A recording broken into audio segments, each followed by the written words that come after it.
Warm welcome to TV Africa News and thank you for always joining us. This is Africa Today. My name is Najima Luima, but first are the headlines. Uganda Foreign Minister says investigations underway in the country over rights violations. Government allows Ugandans abroad with old machine-readable passports to use them to return home. Tanzania's main opposition leader Freeman Mbowe to stand trial for terrorism. KCCA closed gap on top with a win against Ondo Paraka. A warm welcome once again. Now the news in detail. General J.J. Odong, a Ugandan Minister for Foreign Affairs, has hailed the EU and the African Union a joint summit as an interesting conversation between the Africa and Europe. He noted that the two regions are developing a new approach on how to do business together. We have more.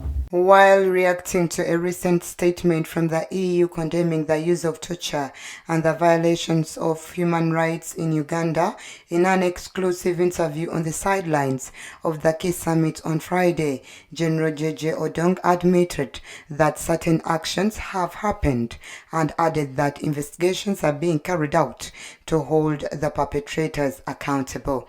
General Odong said that the government even sentenced some people to death on account of their actions. The EU and the African Union sealed a renewed partnership in Brussels on Friday, including the launch of a Euro 150 billion European investment strategy and increased aid to produce vaccines against COVID-19 in Africa.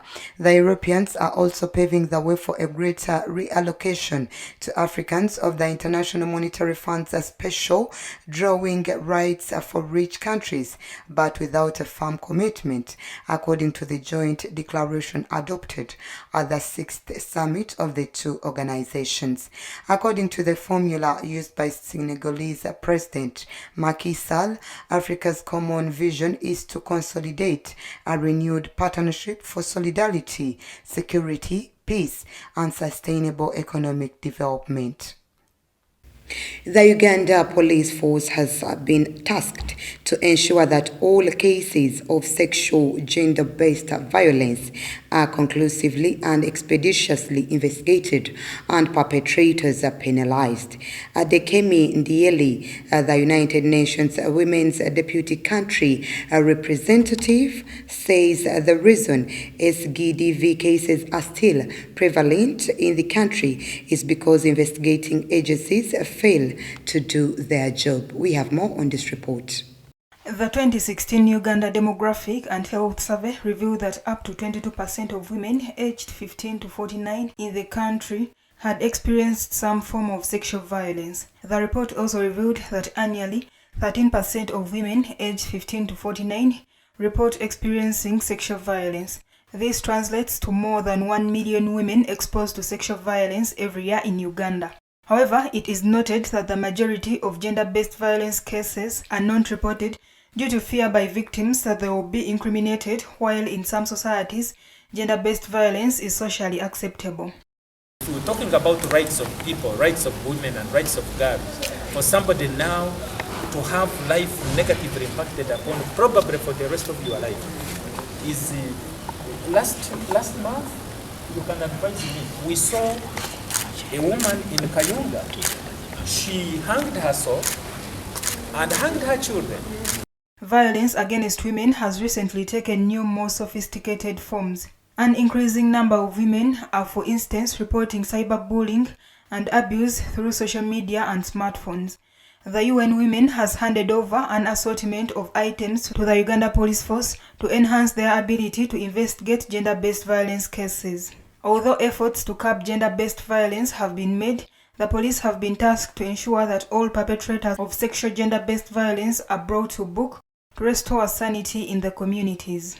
The case is the perpetrators need to be brought to book. No matter whatever situation this victim must have found themselves, the issue is that the mindset change at community level is critical, and also with the police, we want them to have that survival-centered approach so that the rights of the victim can be put ahead of other things.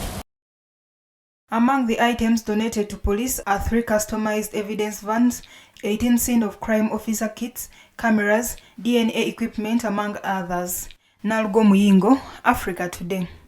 Moving on, the Ministry of Internal Affairs has said that despite the expiry of old passports on April 4th, 2022, Ugandans abroad will be allowed to use them to return home. Following the introduction of the new East African e-passports, government has mulled plans to have the old machine-readable passports phased out for the new ones. Let's take a look. According to the Ministry of Internal Affairs, the old passports will therefore expire on April 4th, 2022, but a number of Ugandans have not yet applied for the new East African e-passports. However, in a statement released on Friday, the Director in charge of Citizenship and Immigration Control, Major General Apollo Kasita Goa, said Ugandans living abroad and are returning home will be allowed to use old passports. The announcement therefore means that whereas Ugandans will be allowed to use the old passports wherever they will be on journeys back home to Uganda, their passports will no longer be accepted while traveling back to those other countries where they stay, work, or go for business. The Internal Affairs Ministry, however, say that this can apply for the new e-passports online at www.passports.go.ug as the deadline approaches. An ordinary passport costs 250,000 shillings for normal application and can be issued in 3 working days, whereas an express ordinary passport goes for 400,000 shillings to be issued in a day. On the other hand, official passports go for 400,000 shillings and diplomatic passports go for 500,000 shillings. Let's take a quick break. We will be right back.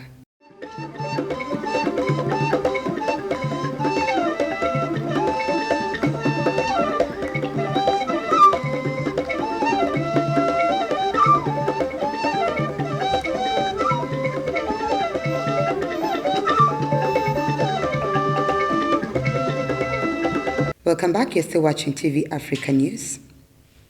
The leader of Tanzania's main opposition party will stand trial for terrorism according to a High Court judgment given on Friday in a case his supporters brand a politically motivated move to crush dissent. Chadema party chairman Freeman Mbowe was arrested last July on 21st along with a number of other senior party officials in a nighttime police raid just hours before they were to hold a public forum to demand constitutional reforms in the East African country. The 60-year-old who has accused police of torturing him during nearly 7 months in custody was charged with terrorism financing and conspiracy. After prosecutors finished filing evidence against Mbowe earlier this week, speculation mounted that the court in Dar es Salaam might release the politician, ending a saga which has raised concerns about the state of democracy and rule of law under President Samia Suluhu Hassan. But on Friday, Judge Joachim Tiganga said Mbowe and 3 other suspects would have to face trial, a ruling denounced by Chadema. The next hearing is scheduled for March 4th when Mbowe and the other suspects will open their defense.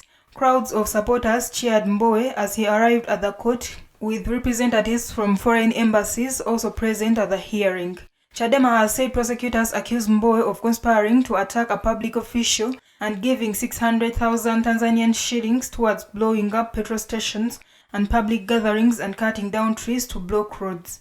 Chadema has accused Hassan's government of meddling in the case and said the arrests reflected a deepening slide into dictatorship and vowed it would continue to fight for justice for Mbowe.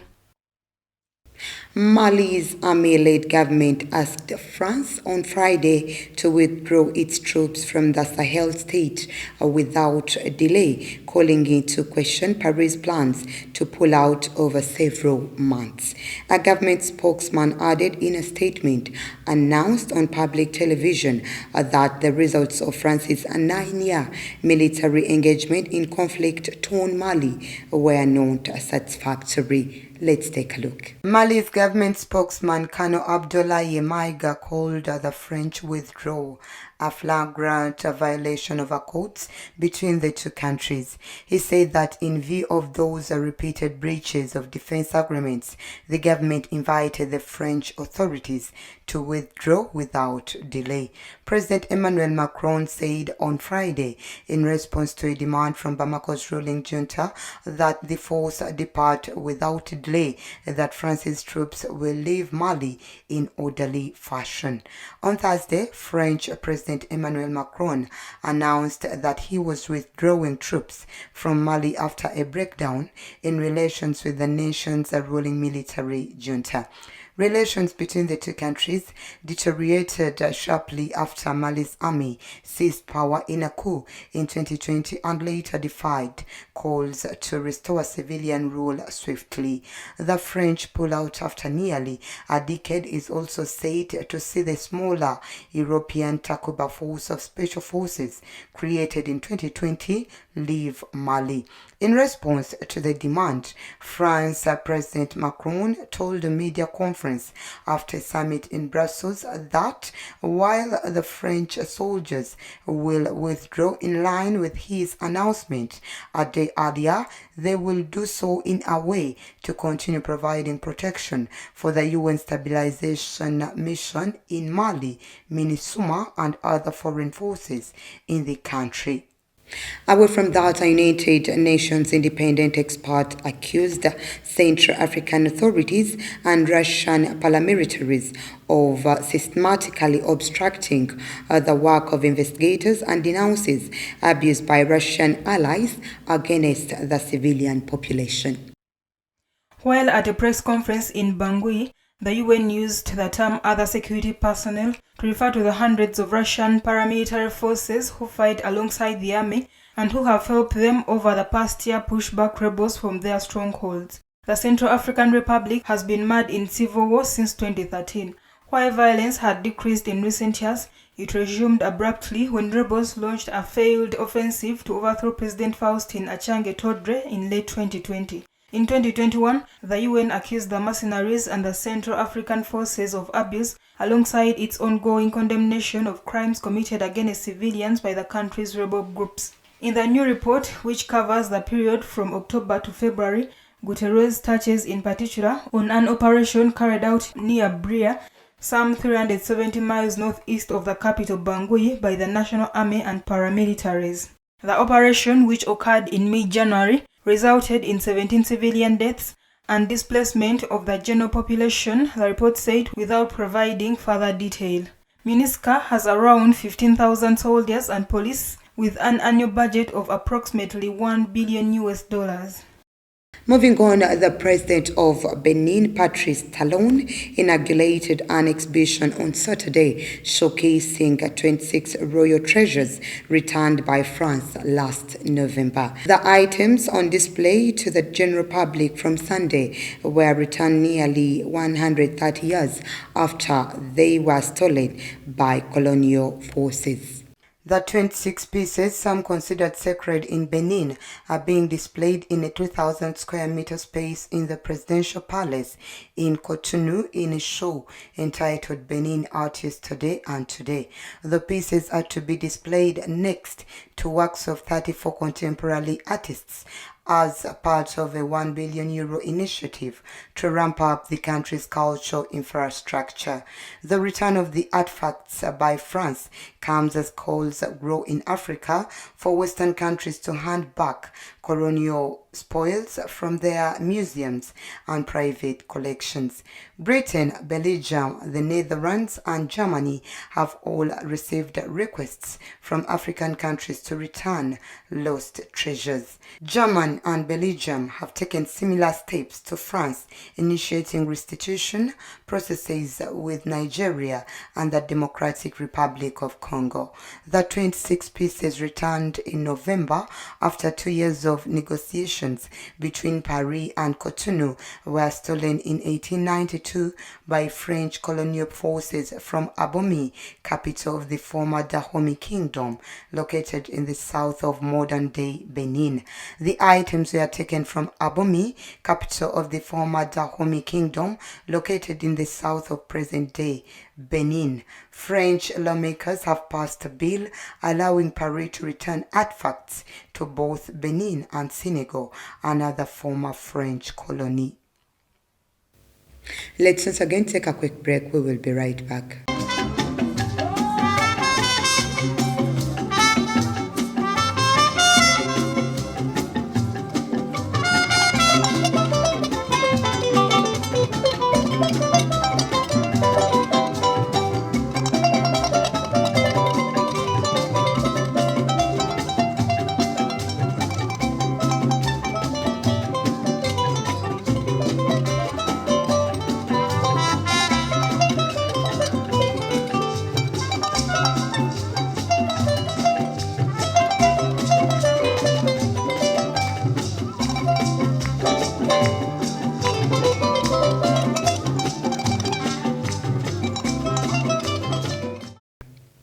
Welcome back. You're still watching TV Africa News.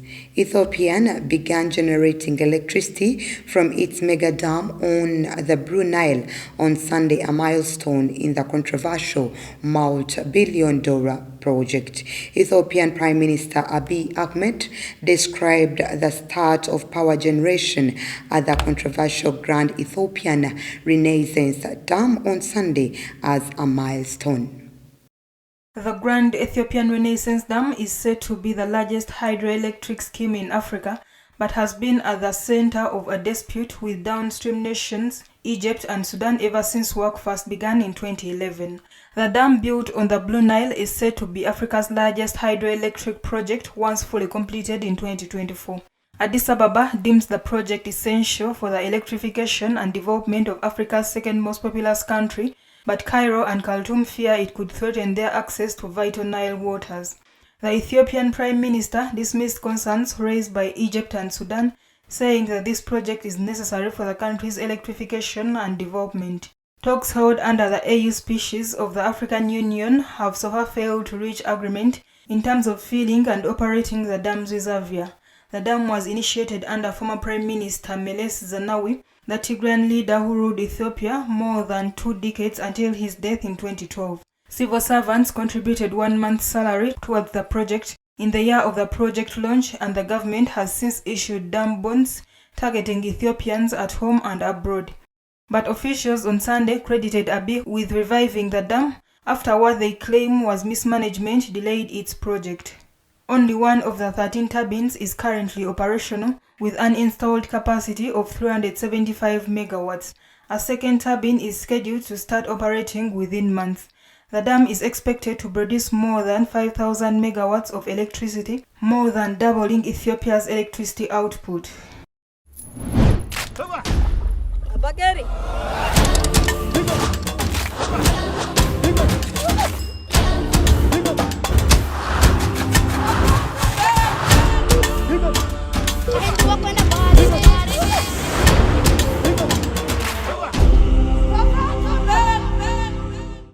In our health news today, the Democratic Republic of Congo has reiterated the need to recognize and better the lives of youths on the African continent during the just concluded EU and African Union Summit, which is seen as heading in the right direction, especially in bilateral, regional, and ultimately EU-African Union relations.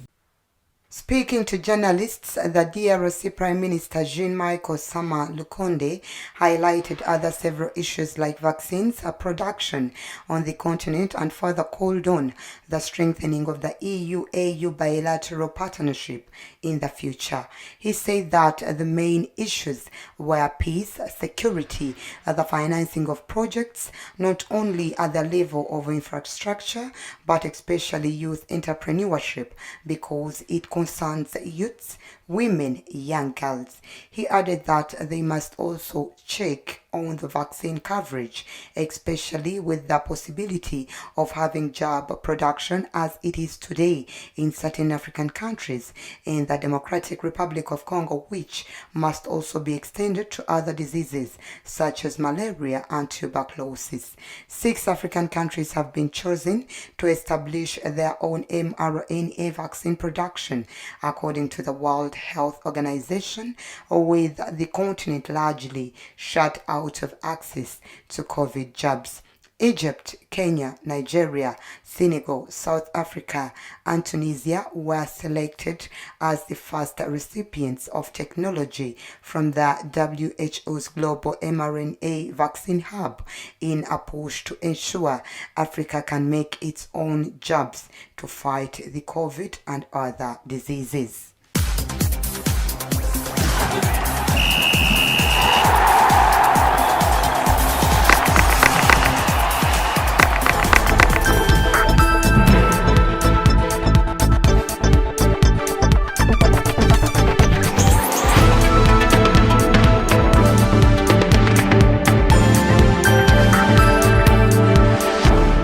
And finally, in our sports news today, Lugogo side KCCA FC on Saturday humbled Onduparaka FC to close the gap on table leaders Vipers Sports Club in the Star Times Uganda Premier League. Coming into the game, Vipers had earlier laid the log with 3 points, had failed to capitalize on it to take their lead further when they were held to a 1-1 draw by Army side UPDF FC on Friday. We have more on this report. Well knowing that the ball was in their court, KCCA FC, who also sought to correct their mistakes in their earlier stalemate results against Onduparaka at a neutral ground following the abandoned game in Arua, made no mistake beating the Caterpillars for once at Lugogo. The hosts took the lead after 34 minutes thanks to a Herbert Achai free kick in the top corner to ensure the first stanza ended with Kasasiro boys in the driving seat. In the second half, Mole Biekwaso's boys were at it again with Arafat Usama scoring in the 59th minute to ensure KCCA FC enjoyed a comfortable lead at home. However, there was a ray of hope for visitors in the 83rd minute when Baden Mujahid scored with a long-range shot, but Onduparaka's hopes were short-lived when defender Hassan Jurua scored in stoppage time to ensure the Kasasiro boys took home all the 3 points. The win ensured KCCA FC on 39 points from 18 games played so far closed the gap on log leaders Vipers SC to only 1. Tax collectors Joya AFC are third on 34 points, followed by Bull FC on 30, whereas struggling Express FC are on 29 points in 5th position after all playing 18 games. In the relegation zone is Mbara City FC on 16 points, similar to Bright Stars in the 14th and 15th positions respectively, whereas Toro United are at the rock bottom with only 9 points. That was the news. Thank you for always keeping it TV Africa. Please do stay tuned. More